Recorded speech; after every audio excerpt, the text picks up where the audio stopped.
बिस्मिल्लाहिर्रहमानिर्रहीम। आज का हमारा टॉपिक एक्सक्रीशन इन प्लांट्स है। एक्सक्रीशन इन प्लांट्स को डिस्कस बहुत इंटरेस्टिंग टॉपिक है और ये आप जब टॉपिक अच्छी तरह से अंडरस्टैंड करेंगे तो आपको प्लांट्स में एक्सक्रीशन का प्रोसेस जो ऑस्मो रेगुलेशन का एक पार्ट है वो बहुत अच्छी तरह से आप अंडरस्टैंड कर सकेंगे। सबसे पहले हम एक्सक्रीशन देखते हैं। एक्सक्रीशन होता क्या है? Removal of metabolic waste, excess substances and excess water is called excretion. Metabolism के नतीजे में जो भी फोटोसिंथेसिस हो रही है या प्रोटीन सिंथेसिस हो रही है या कार्बोहाइड्रेट सिंथेसिस हो रही है या रेस्पायरेशन हो रही है, उसके नतीजे में जो भी वेस्ट प्रोड्यूस हो रहे हैं, चाहे वो कार्बन डाइऑक्साइड है, चाहे वो वाटर है, चाहे वो ऑक्सीजन है या वो डिफरेंट केमिकल्स हैं, हार्मफुल केमिकल्स हैं या डिफरेंट वैक्सेस हैं, लिग्निन है और मुख्तलिफ़ किस्म के टर्पेनोइड्स हैं, ये सारी चीज़ें जो है ये प्रोड्यूस हो या एक्सेस सब्सटेंसेस प्लांट के अंदर कोई भी प्रेजेंट हो, वाटर की सूरत में, गैसेस की सूरत में, उनका एक्सक्रीट आउट होना प्लांट से ज़रूरी होता है। प्लांट के अंदर किसी भी चीज़ की ज़्यादती या किसी भी चीज़ की कमी प्लांट के लिए अच्छी नहीं होती है, तो उसका सूटेबल अमाउंट में होना किस सूरत में पॉसिबल होता है कि वो अगर एक्सेस अमाउंट में है तो वो एक्सक्रीट आउट हो जाए। अगर वो एक्सेस अमाउंट में नहीं है, उसकी कमी है, तो प्लांट उसको किसी भी तरीके से हासिल करे, तभी ऑस्मो रेगुलेशन जो है वो बरकरार रह पाती है। और ऑस्मो रेगुलेशन को बरकरार रखने में जो अहम किरदार अदा, एक अहम उसका पार्ट है वो एक्सक्रीशन है। कि अगर चीज़ें ज़्यादा हो रही हैं प्लांट के अंदर, चाहे वो वाटर है, चाहे वो आयंस हैं, चाहे वो मिनरल्स हैं, चाहे वो डिफरेंट केमिकल्स हैं, उन सब का बाहर निकलना ज़रूरी है। और सब चीज़ें जब बाहर निकलेंगी तो उस प्रोसेस को एक्सक्रीशन कहते हैं।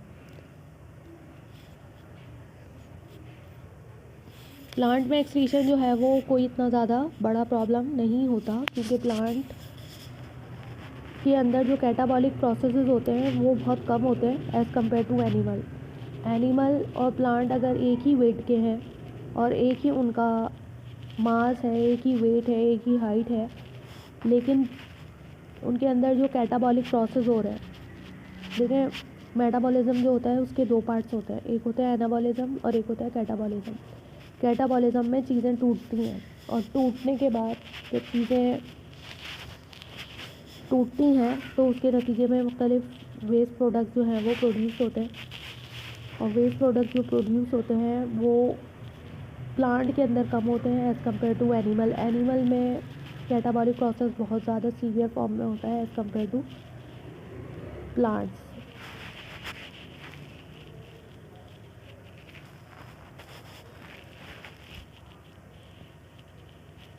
अब यहाँ पे जो मेटाबॉलिक वेस्ट एक्यूमुलेट होते हैं प्लांट के अंदर वो स्लोली एक्यूमुलेट होते हैं, इतने ज़्यादा तेज़ी से एक्यूमुलेट नहीं होते, क्योंकि इसमें इतने ज़्यादा कॉम्प्लिकेटेड जो है वो पाथवेज नहीं होते। ज़्यादा से ज़्यादा फोटोसिंथेसिस है, रेस्पायरेशन है। फोटोसिंथेसिस जो है वो मेटाबॉलिक प्रोसेस है और जो रेस्पायरेशन है वो कैटाबॉलिक प्रोसेस है। इसके अलावा प्रोटीन सिंथेसिस है, अमाइनो एसिड प्रोटीन सिंथेसिस है। इसके अलावा मुख्तलिफ और चीज़ों की सिंथेसिस है, कार्बोहाइड्रेट सिंथेसिस है। तो वो इतने ज़्यादा कॉम्प्लिकेटेड फॉर्म में नहीं होते एज़ कम्पेयर टू एनिमल। इसके अलावा जो इनके कैटाबॉलिक प्रोसेस में वेस्ट प्रोड्यूस होते हैं वो प्लांट अपने एनाबॉलिक प्रोसेस में यूज़ कर लेते हैं। जो कैटाबॉलिक वेस्ट होते हैं, कैटाबॉलिक वेस्ट का मतलब क्या होगा? ऑक्सीजन प्लस C6H12O6, ये हो रही है कैटाबॉलिक प्रोसेस, ये हो रहा है रेस्पायरेशन, एरोबिक रेस्पायरेशन। इसके नतीजे में क्या चीज़ निकलती है? कार्बन डाइऑक्साइड और वाटर। प्लांट में जो कैटाबॉलिक प्रोसेस होते हैं, अब मैं आपको उससे ही समझा रही हूँ।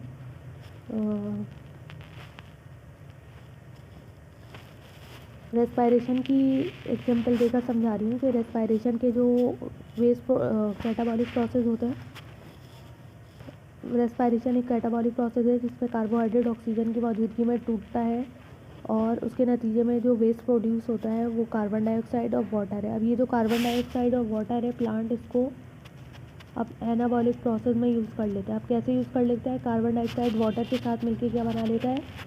फोटोसिंथेसिस में यूज़ हो जाता है। फोटोसिंथेसिस एक एनाबॉलिक प्रोसेस है। एनाबॉलिक प्रोसेस जहाँ पे चीज़ें बनती हैं। अब फोटोसिंथेसिस में क्या चीज़ बन रही है? वहाँ फोटोसिंथेसिस में बन रहा है C6H12O6। तो ये एनाबॉलिक प्रोसेस में इसने अपने कैटाबॉलिक वेस्ट जो रेस्पायरेशन से इसको हासिल हो रहे थे, कार्बन डाइऑक्साइड और वाटर, इसने अपने एनाबॉलिक प्रोसेस में यूज़ कर लिए। तो ये जो भी इनके वेस्ट होते हैं ये अपने दूसरे प्रोसेस में यूज़ कर लेते हैं। इसके अलावा जो इसकी नाइट्रोजन मेटाबॉलिज्म होती है, नाइट्रोजन बनता है। अगर नाइट्रोजन से प्रोटीन बन रही है या प्रोटीन कैटाबोलाइज हो रही है, प्रोटीन टूट के दोबारा नाइट्रोजन में कन्वर्ट हो रही है, तो इसके नतीजे में जो भी वेस्ट है, नाइट्रोजन है, हाइड्रोजन है, अमोनिया है, अमोनिया में ये दोबारा से रिसाइकल हो जाते हैं। ये दोबारा प्लांट इसको अपने मुख्तलिफ प्रोसेस में या नाइट्रोजन के मेटाबॉलिज्म में इस्तेमाल कर लेता है। इसके अलावा प्लांट्स का जो मेटाबॉलिज्म होता है ना, वो ज़्यादातर कार्बोहाइड्रेट बेस्ड होता है, क्योंकि इस प्लांट में जो फर्स्ट प्रोडक्ट बनता है वो कार्बोहाइड्रेट बनता है। अब ये कार्बोहाइड्रेट या तो बनता है या फिर कार्बोहाइड्रेट जो है ऑक्सीजन की मौजूदगी में टूट जाता है। अब कार्बोहाइड्रेट फोटोसिंथेसिस के ज़रिए बनता है और कार्बोहाइड्रेट रेस्पायरेशन के ज़रिए टूट जाता है, और इसके नतीजे में जो एंड प्रोडक्ट होती है वो होती है कार्बन डाइऑक्साइड और वाटर। जो इतनी ज़्यादा, ये जो कार्बन डाइऑक्साइड और वाटर जो है वो इतनी ज़्यादा हार्मफुल नहीं है, और ये एनिमल के मुकाबले में एनिमल में जो वेस्ट प्रोडक्ट्स होते हैं वो बहुत ज़्यादा हार्मफुल होते हैं। जैसे यूरिया होता है, यूरिया प्रोड्यूस नहीं होता प्लांट में प्रोड्यूस हो भी रही है तो कार्बन डाइऑक्साइड और वाटर है। अभी मैंने बताया था कि जो कार्बोहाइड्रेट है उसका जो मेटाबॉलिज्म होता है, तो उसके नतीजे में ऑक्सीजन जब इसके साथ मिलती है तो यहाँ पे कार्बन डाइऑक्साइड और वाटर है। कार्बन डाइऑक्साइड इतनी ज़्यादा हार्मफुल नहीं है। कार्बन डाइऑक्साइड दोबारा ये दोनों आपस में मिलके फिर दोबारा क्या बना लेंगी? कार्बोहाइड्रेट बना लेंगी, या तो फोटोसिंथेसिस में यूज़ हो जाएंगी या दूसरे और प्रोसेस में वाटर जो है वो यूज़ हो सकता है, कार्बन डाइऑक्साइड यूज़ हो सकती है। लेकिन एनिमल में तो डायरेक्टली क्या बन जाता है? यूरिया बन जाता है, तो बहुत ज़्यादा हार्मफुल है एज़ कम्पेयर टू प्लांट। देखें यहाँ पे। इसके अलावा प्लांट्स में कोई इस तरह के एक्सक्रीटरी ऑर्गन मौजूद नहीं होते जैसे एनिमल्स में होता है। एक्सक्रीटरी ऑर्गन जैसे स्पून पास करने के लिए जैसे स्वीट ग्लैंड्स होते हैं। इसके अलावा स्किन के ज़रिए एक्सक्रीशन होती है। इसके अलावा स्वीट ग्लैंड्स होते हैं। इसके अलावा यूरिन पास होता है, तो वो पूरा यूरिनरी ब्लैडर होता है और पूरे पर्टिकुलर ऑर्गन्स होते हैं प्लांट में। लेकिन एनिमल्स में इस तरह प्लांट्स में इस तरह के कोई एक्सक्रीटरी ऑर्गन्स आपको नज़र नहीं आते। प्लांट में जो ज़्यादातर एक्सक्रीशन होती है वो कैसे होती है? स्टोमेटा के थ्रू होती है। वाटर, एक्सेस वाटर स्टोमेटा के ज़रिए बाहर निकल जाता है। कार्बन डाइऑक्साइड या तो बाहर निकलती है या फिर अंदर आती है।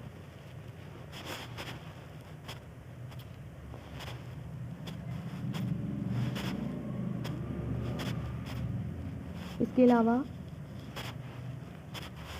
कुछ सब्सटेंसेस जो हैं वो प्लांट में एक्सेस अमाउंट में प्रोड्यूस हो जाते हैं, जैसे कार्बन डाइऑक्साइड, ऑक्सीजन, कुछ आयंस जो एलिमिनेट हो जाते हैं प्लांट से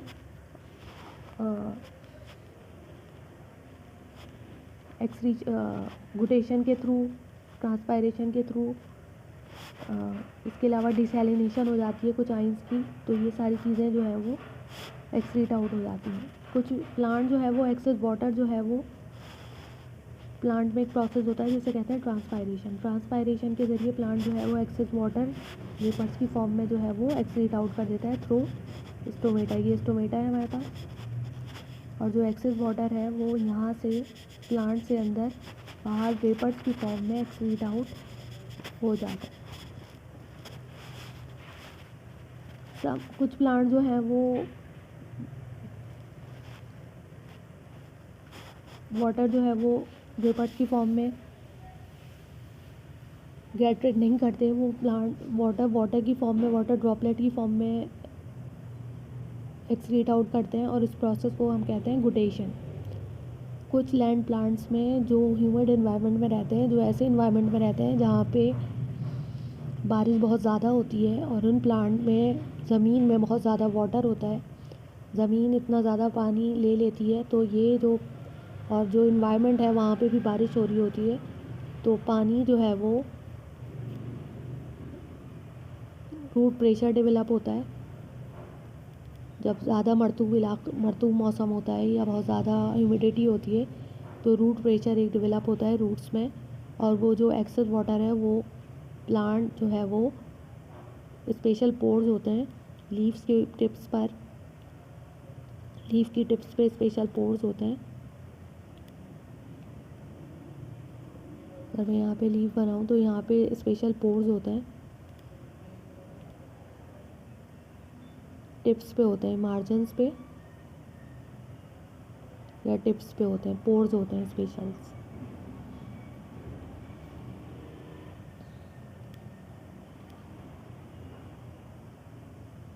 और इन पोर्स से फिर जो वाटर है वो ड्रॉपलेट की फॉर्म में ऊज आउट होता है। जैसे आपने शबनम पड़ी हुई देखिए, कभी आप सुबह उठें तो आप देखें कि पत्तियों की मार्जिन्स पे वाटर के ड्रॉपलेट जो पड़े हुए होते हैं, शबनम पड़ी हुई होती है, ड्रॉपलेट पड़े हुए होते हैं, तो ये क्या होते हैं, इन पोर्स को स्टोमेटा नहीं कहते, इन पोर्स को हम कहते हैं हाइडाथोर्स। ये जो पोर्स आपको नज़र आ रहे हैं छोटे छोटे, जिनके ज़रिए वाटर ऊज आउट होता है, वाटर के ड्रॉपलेट्स निकलते हैं,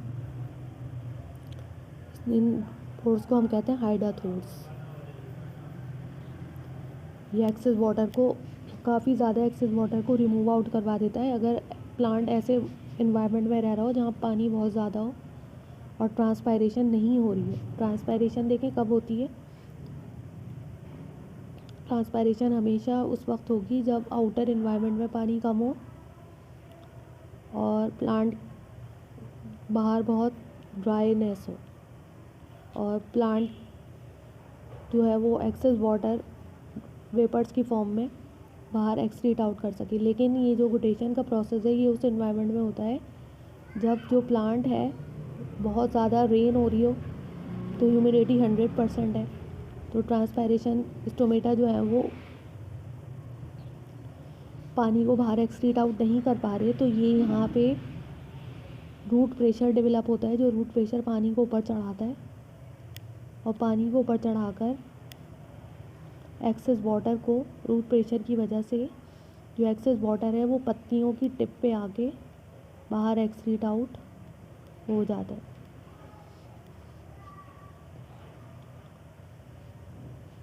इस प्रोसेस को हम कहते हैं गुटेशन। इसके अलावा ये जो गुटेशन का प्रोसेस है ये कहाँ होता है, ट्रॉपिकल रेन फॉरेस्ट में। ट्रॉपिकल रेन फॉरेस्ट ऐसे फॉरेस्ट होते हैं जहाँ पे साल के ज़्यादातर हिस्सों में हर वक्त बारिश होती रहती है, नमी बहुत ज़्यादा होती है, जहाँ पे rate of absorption is higher due to higher rainfall and rate of transpiration is much low due to high humidity. अभी मैंने यही बताया था कि ये ट्रॉपिकल रेन फॉरेस्ट में होती है जहाँ पे प्लांट एब्जॉर्ब तो पानी बहुत कर लेता है, लेकिन ट्रांसपायरेशन नहीं हो पाती, प्लांट से पानी निकल नहीं पाता वेपर्स की फॉर्म में, क्योंकि ह्यूमिडिटी बहुत ज़्यादा है। ह्यूमिडिटी जितनी ज़्यादा होगी उतना ही रेट ऑफ ट्रांसपायरेशन कम होगा। ह्यूमिडिटी बाहर के इन्वायरमेंट में जितनी कम होगी उतना ही रेट ऑफ ट्रांसपायरेशन ज़्यादा होगा। तो पानी को निकालने के लिए इन इलाकों में क्या होती है, गुटेशन का प्रोसेस होता है। अब ये जो है क्या लिखा हुआ है, green plants in light release oxygen because rate of photosynthesis is much higher than the respiration.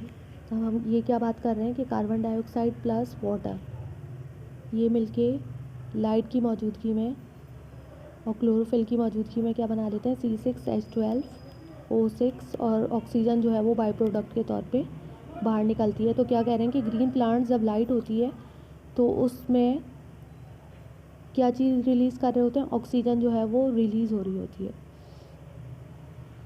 क्योंकि उनके अंदर ऑक्सीजन ज़्यादा अमाउंट में हो जाती है, तो वो ऑक्सीजन को रिलीज़ कर देते हैं, क्योंकि दिन के वक्त जो है वो फोटोसिंथेसिस बहुत ज़्यादा हो रही होती है एज़ कम्पेयर टू रेस्पायरेशन। देखिए रेस्पायरेशन जो है वो दिन में भी होती है, रात में भी होती है, शाम में भी होती है, लेकिन जो फोटोसिंथेसिस है वो सिर्फ दिन के वक्त ही अगर लाइट की मौजूदगी में लाइट रिएक्शन हो रहा है तो ये ऑक्सीजन जो है वो आपको कब प्लांट के अंदर ज़्यादा अमाउंट में निकलती हुई दिखेगी, बहुत ज़्यादा बनती हुई दिखेगी कि रेस्पायरेशन में भी वो यूज़ नहीं हो रही है। रेस्पायरेशन में वो इतनी ज़्यादा है कि प्लांट जो है वो उसको रिलीज़ कर रहा है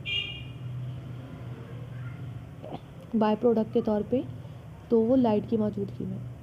इसके अलावा in dark places release carbon dioxide because respiration is going on where is photosynthesis is not. अब यहाँ पे देखें, एक बात आपको मैं समझाऊँ कि दिन के वक्त ऑक्सीजन निकल रही है, क्यों निकल रही है? क्योंकि ये देखें, ये C6H12O6 के साथ ये इस्तेमाल हो रही है, लेकिन इस्तेमाल होने के बावजूद यहाँ पे क्योंकि फोटोसिंथेसिस हो रही है तो एक्स्ट्रा अमाउंट में जो ऑक्सीजन है वो बाहर रिलीज़ हो रही है। ये बात आपको समझ में आ गई। लेकिन डार्क में यहाँ पे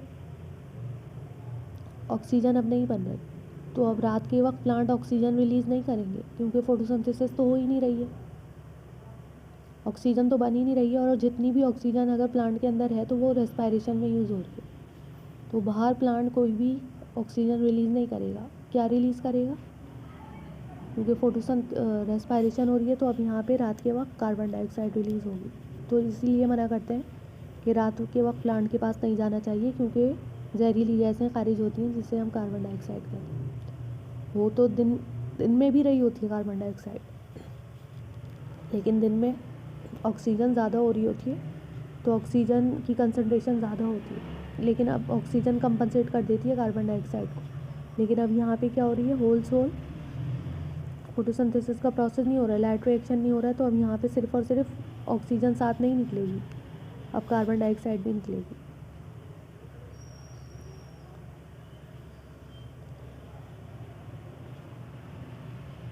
इसके अलावा क्या कह रहे हैं कि कुछ आइंस जो हैं वो एक्सेस अमाउंट में, ions present in excess concentration combine with organic compounds and are deposited in dead cells such as hardwood and bark और in the cells which are at the point of their death.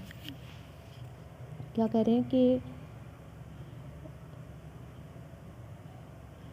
कुछ जो ions होते हैं, potassium हो गया, calcium हो गया, magnesium हो गया, ये कुछ एक्सेस अमाउंट में अगर प्लांट के अंदर हैं तो वो ऑर्गेनिक कंपाउंड्स के साथ कंबाइन हो जाते हैं। कोई भी ऑर्गेनिक कंपाउंड है, जैसे इन आइंस की ज़रूरत है, कोई भी ऑर्गेनिक कंपाउंड हो सकता है, कार्बोहाइड्रेट हो सकता है, प्रोटीन हो सकती है, और दूसरे कोई भी ऑर्गेनिक कंपाउंड हो सकते हैं, कोई एंजाइम हो सकते हैं, उनके साथ ये आयन जो है वो कंबाइन होकर काम कर सकता है।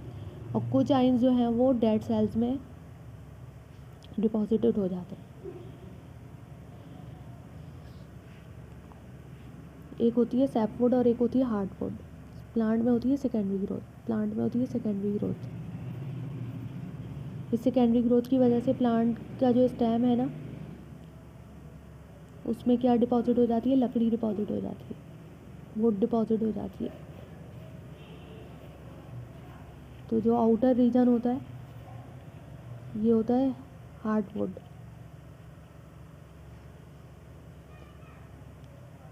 ये होता है हार्डवुड।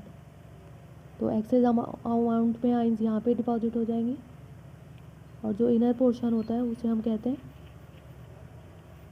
सैपवुड। यहाँ पे अभी लकड़ी इतनी डिपॉजिट नहीं हुई होती है, यहाँ पे लकड़ी डिपॉजिट होती है, यहाँ से कंडक्शन ख़त्म हो जाती है, यहाँ से वाटर और मिनरल्स कंडक्ट नहीं हो पाते, एक सेल से दूसरे सेल में नहीं जा पाते। लेकिन बीच में लकड़ी डिपॉजिट नहीं हुई है, यहाँ पे सेकेंडरी ग्रोथ नहीं हुई है, यहाँ पे स्क्लेरेन्काइमा के सेल्स नहीं आए हैं, तो यहाँ पे पानी कंडक्ट हो रहा है, इसे हम सैपवुड कहते हैं। तो सैपवुड में आइंस डिपॉजिट नहीं होंगे क्योंकि यहाँ कंडक्शन हो रही है। डिपॉजिशन कहाँ होगी, हार्डवुड में होगी, यहाँ पे आइंस डिपॉजिट हो जाएंगे। जैसे आपने छाल देखी होगी, दरख्तों की छाल या बार्क जिसे कहते हैं, जैसे नीम की छाल होती है, जैसे खत्ता होता है, खत्ते चूने का नाम सुना है आपने? खत्ता भी छाल से ही निकाला जाता है, खत्ता। खत्ता चू का प्लांट होता है, तो खत्ता भी छाल से निकाला जाता है बाग से। देखें आप, देखिएगा उसमें कितनी मुख्तलिफ केमिकल्स होते हैं, मुख्तलिफ आइंस होते हैं, मुख्तलिफ केमिकल्स डिपॉजिट हुए होते हैं, या फिर ऐसे सेल्स में जमा हो जाते हैं ये आइंस जाकर जो जिनकी डेथ होने वाली होती है। जैसे स्क्लेरेंकाइमा के सेल्स, एक होते हैं पैरेन्काइमा के सेल्स, ये होते हैं, इनमें किसी किस्म की डिपोजिशन नहीं होती। एक होते हैं कोलेनकाइमा के सेल्स, जिनमें आउटर वॉल्स में, एंगुलर वॉल्स में सेलुलोज और पैक्टिन की डिपोजिशन होती है। और कुछ होते हैं सेल, जब उनके अंदर सेकेंडरी ग्रोथ शुरू हो जाती है तो उनमें अंदर की तरफ किस चीज़ की डिपोजिशन शुरू हो जाती है, लिग्निन की, जिनकी वजह से इनकी डेथ हो जाती है। तो ऐसे सेल्स कहलाते हैं स्क्लेरेंकाइमा। तो जिन सेल्स में इस तरह की डिपोजिशन हो तो उसमें लिग्निन के साथ ही आयन जो है वो आगे डिपॉजिट हो जाते हैं। ये देखें,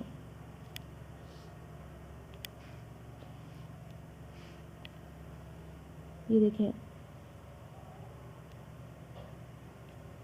6 carbon dioxide plus 6 water, light की मौजूदगी में शुगर बन रही है और ऑक्सीजन जो है वो रिलीज़ हो रही है। बेसिक फोटोसिंथेसिस हो रहा है, ऑक्सीजन रिलीज़ हो रही है, कार्बन डाइऑक्साइड आ रही है। और कार्बन डाइऑक्साइड दिन में क्यों रिलीज़ नहीं हो रही है? क्योंकि कार्बन डाइऑक्साइड, रेस्पायरेशन की कार्बन डाइऑक्साइड भी प्लांट फोटोसिंथेसिस में यूज़ कर रहा है और बाहर से आने वाली कार्बन डाइऑक्साइड भी प्लांट फोटोसिंथेसिस में यूज़ कर रहा है, और यहाँ पे ही ऑक्सीजन निकल रही है। लेकिन दिन के वक्त तो ये प्रोसेस हो रहा है, लेकिन रात के वक्त क्या होगा? रात के वक्त ये ऑक्सीजन किसके साथ मिल जाएगी? कार्बोहाइड्रेट के साथ मिलकर किस में कन्वर्ट हो जाएगी? वाटर में और ऑक्सीजन में, वाटर में और कार्बन डाइऑक्साइड में। तो रात के वक्त कार्बन डाइऑक्साइड बाहर निकलेगी और दिन के वक्त ऑक्सीजन बाहर निकलेगी। ये बहुत आपको अच्छे तरीके से बात समझ में आ गई होगी। इसके अलावा ये देखें, आपको मार्जिन्स पे आपको कोटेशन नज़र आ रही है। The margins of leaves of herbaceous plant occurring when roots pressure is high and transpiration is low. The water usually contains sugar and और सॉल्ट। जो वाटर बाहर निकलता है वो अपने साथ एक्सेस वाटर, शुगर को भी बाहर निकाल देता है और सॉल्ट को भी बाहर निकाल देता है। देखें ये मार्जिन्स में, ये आपको ड्रॉपलेट नज़र आ रहे हैं, ये ड्रॉपलेट नज़र आ रहे हैं, ड्रॉपलेट नज़र आ रहे हैं।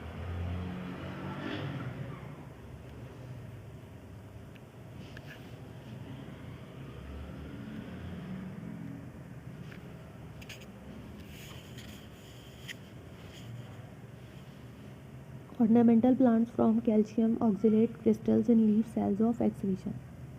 अब यहाँ पे क्या हो रहा है?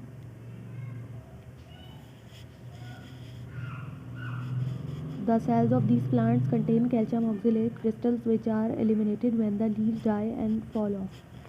कुछ प्लांट्स में जो है वो कैल्शियम आयन है ना, कैल्शियम ऑक्सिलेट आयन क्रिस्टल्स की फॉर्म में जब आपस में मिल जाते हैं तो क्रिस्टल्स, तो ये क्रिस्टल्स की फॉर्म में बहुत सारे आयन्स जो हैं वो क्रिस्टल की फॉर्म में इस ऑर्नामेंटल प्लांट के उस वाले पत्ते में जाके जमा हो जाते हैं जो झड़ने वाला होता है या फिर जिसकी डेथ होने वाली होती है।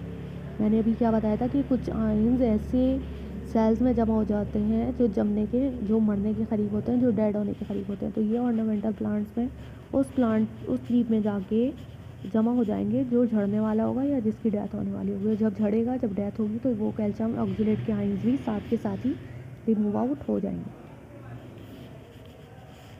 Calcium oxalate, calcium oxalate crystals from pomegranate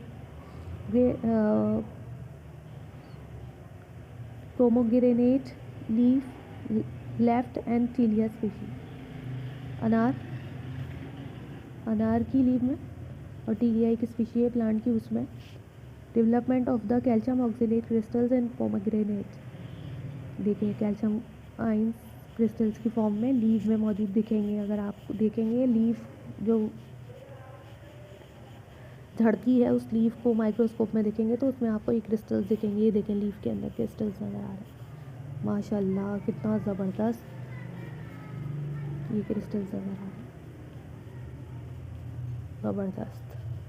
ये सेल्स हैं और इनमें आपको नज़र आ रहे हैं, कैल्शियम ऑक्सलेट इन टीलिया स्पीशीज।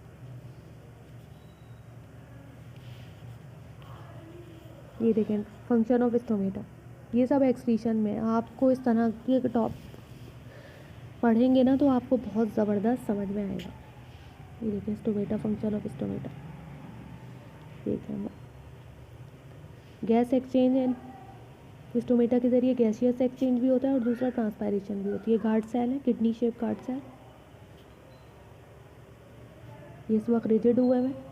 ये क्यों रिजिड हुए हैं? क्योंकि इनके अंदर बाहर से पानी अंदर आएगा, जिसकी वजह से आउटर जो वॉल होती है वो थिन होती है, जो इनर वॉल होती है वो थिक होती है। आउटर को कहते हैं एक्साइन, इनर को कहते हैं इंटाइन। तो अब जब ये खुल गया दिन के वक्त तो ऑक्सीजन बाहर निकलेगी, कार्बन डाइऑक्साइड बाहर भी निकल सकती है और अंदर भी आ सकती है, और वाटर वेपर्स बाहर निकलेंगे। ये ट्रांसपायरेशन में होगा। खुला हुआ स्टोमेटा दिन के वक्त एसिडिटी ज़्यादा है, गार्ड सेल ओपन है, दिन के वक्त ट्रांसपायरेशन हो रही है तो कार्बन डाइऑक्साइड और ऑक्सीजन अंदर और बाहर भी आ सकते हैं और वाटर वेपर्स बाहर निकलेंगे, अंदर नहीं आएंगे। ये बात याद रखिएगा। Excretion of gases bye diffusion. देखिए अब यहाँ पे on woody stems, opening or pores in the layers of bark which is impervious to gas or water. Oxygen and carbon dioxide can diffuse through dainty cells that develop in the bark. देखें ये bark है, ये छाल है, ये लकड़ी है। अब देखें स्टेम, हर्बेशियस स्टेम में इतना ज़्यादा मसला नहीं होता डिफ्यूजन का। जो ग्रीन कलर का होता है उसमें स्टोमेटा भी होते हैं बाज़ औक़ात, या लीव्स के ज़रिए हो जाता है। लेकिन यहाँ गैसेस का डिफ्यूजन यहाँ पे कैसे होगा कि यहाँ पे इस लकड़ी में अंदर की तरफ ऐसे छोटे छोटे पोर्स होते हैं, लूजली अरेंज सेल्स होते हैं। अब लूजली अरेंज सेल से कार्बन डाइऑक्साइड और ऑक्सीजन जो है वो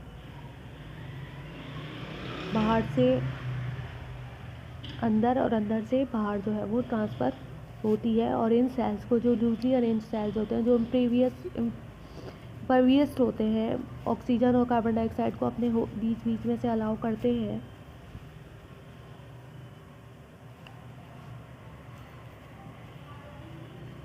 इनको हम कहते हैं लेंटी सेल्स। तो जो बार्क होती है, जो छाल होती है, जो वुडी स्टेम होते हैं, उनमें ऑक्सीजन और कार्बन, जैसे ये लकड़ी है, अब ऑक्सीजन कैसे जाएगी? अब पत्तियों से इतनी नहीं जा पा रही है, तो यहाँ पे जगह जगह छोटे छोटे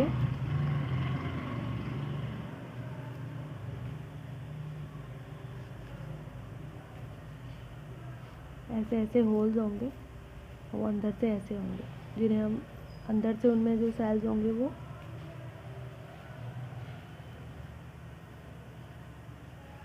लूजली अरेंज होंगे और फिर उनसे पानी जो है वो अंदर और बाहर की तरफ जाएगा।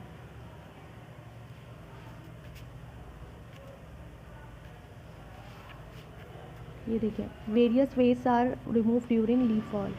बहुत सारे जो वेस्ट हैं वो लीफ फॉल के दरमियान भी जो है वो रिमूव होते हैं। Waste compounds are often stored in dead hardwood bark and leaves which die on fall off. ये मैंने बता दिया था। When chlorophyll breaks down, other compounds in leaves give the characteristic autumn color seen just before leaf fall. क्या कह रहे हैं कि जब कोई भी लीफ झड़ने वाली होती है तो उसका क्लोरोफिल जो है वो डीनेचर हो जाता है और दूसरे कलर पिगमेंट जो है वो अपेयर हो जाते हैं, जैसे एंथोफिल, कैरोटीन, एंथोसाइनिन, फाइकोसाइनिन और बहुत सारे। तो ये इस तरह लीव्स जब इस कलर की हो जाती है तो इसमें देखा जाए तो उसमें बहुत सारे आपको आइंस नज़र आएंगे, उसके अंदर मुख्तलिफ कंपाउंड्स नज़र आएंगे और उसके अलावा वेस्ट प्रोडक्ट्स भी उसके अंदर आपको नज़र आएंगे। इसके अलावा है वो वूज आउट हो रही है, ये भी एक्सेस मटेरियल है, एक्सेस जो कंपाउंड है वो गम की फॉर्म में, जो गोंद होती है, गोंद वाले जो पौधे होते हैं, गोंद का जो दरख्त होता है उसमें जो ये गोंद होती है ये भी जो है वो एक्सक्रीट आउट होती है in the form of waste.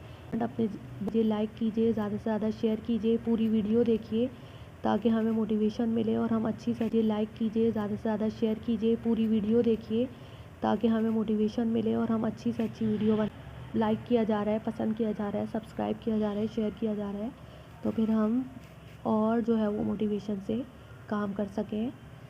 घंटी बेल के आइकन को दबाइए, लाइक कीजिए, सब्सक्राइब कीजिए, शेयर कीजिए, यहाँ से स्क्रीनशॉट ले लीजिए जो भी आपको डायग्राम अच्छी लगती है। और ये देखें जो एक्सेस सॉल्ट है वो लीफ ग्लैंड्स के, ये डिसैलिनेशन का प्रोसेस हो रहा है। एक्सेस जो सॉल्ट है वो लीफ से झड़ रहा है, डिसैलिनेशन का प्रोसेस हो रहा है। ये आपको इस तरह से कभी भी किसी भी इतनी तफसील से आपको बुक्स में भी नहीं मिलेगा जितना तफसील से मैंने पढ़ा है। डिसैलिनेशन का सॉल्ट